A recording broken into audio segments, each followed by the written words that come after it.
And syempre, we are also celebrating our house blessing. So, let's start. In the name of the Father, in the name of the Son, the Holy Spirit, Amen. Peace be to this house and to all who dwell here. In the name of the Lord, blessed be God forever. When Christ took flesh through the Blessed Virgin Mary, He made His home with us. Let us now pray that He will enter this home and bless it with His presence. May He always be here among us. May He nurture our love for each other, share in our joys, comfort us in our sorrows, inspired by His teachings and example. Let you seek to make our home before all else a dwelling place of love. O God, protect our going out and our coming in. Let us share the hospitality of this home with all who visit us, that those who enter here may know their love and peace. Grant this through Christ our Lord. Say Amen. Amen. So, our kitchen. Here is our kitchen. O God, you fill the hungry with good things. Send your blessing on us as we work in this kitchen and make us ever thankful for our daily bread. Grant this through Christ our Lord.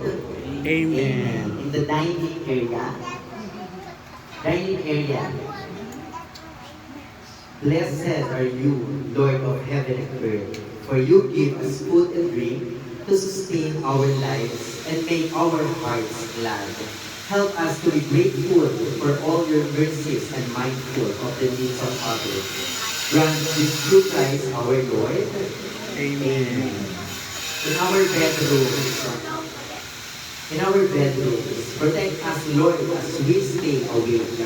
Watch over us as we sleep, that awake we may keep watch with Christ, and asleep we may rest in His peace. Grant this through Christ our Lord. Amen. In the bathroom, blessed are you, Lord of heaven and earth. You form us in wisdom and love. Refresh us in the body and in the spirit, and keep us good health that we might serve you. Grant this through Christ our Lord. Amen. Let us pray the prayer that our Savior taught us. Our Father who art in heaven, hallowed be thy name. Thy kingdom come, thy will be done on earth as it is in heaven. Give us this day our daily bread, and forgive us our sins, as we forgive those who trespass against us. And lead us not into temptation, but deliver us from evil. Amen. Be our shelter, Lord, when we are at home, our companion when we are away, and our welcome guest when we return, and at last receive us into the dwelling place you have prepared for us in your Father's house, where you live forever and ever. Amen. May the peace of Christ rule in our hearts, and may the word of Christ in all richness dwell in us, so that whatever we do in word and in word, we will do in the name of the Lord. Amen. And the Father, the Son, the Holy Spirit. Amen. So, nalagyan natin ang holy water. I believe in God, the Father Almighty.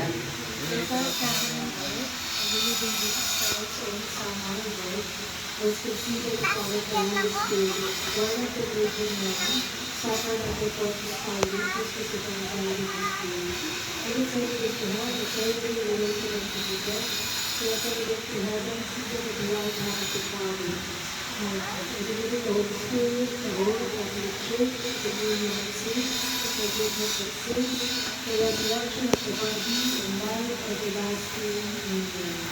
The Father, the Son, the Holy Spirit. Amen. O, kanta natin si Maria na happy birthday.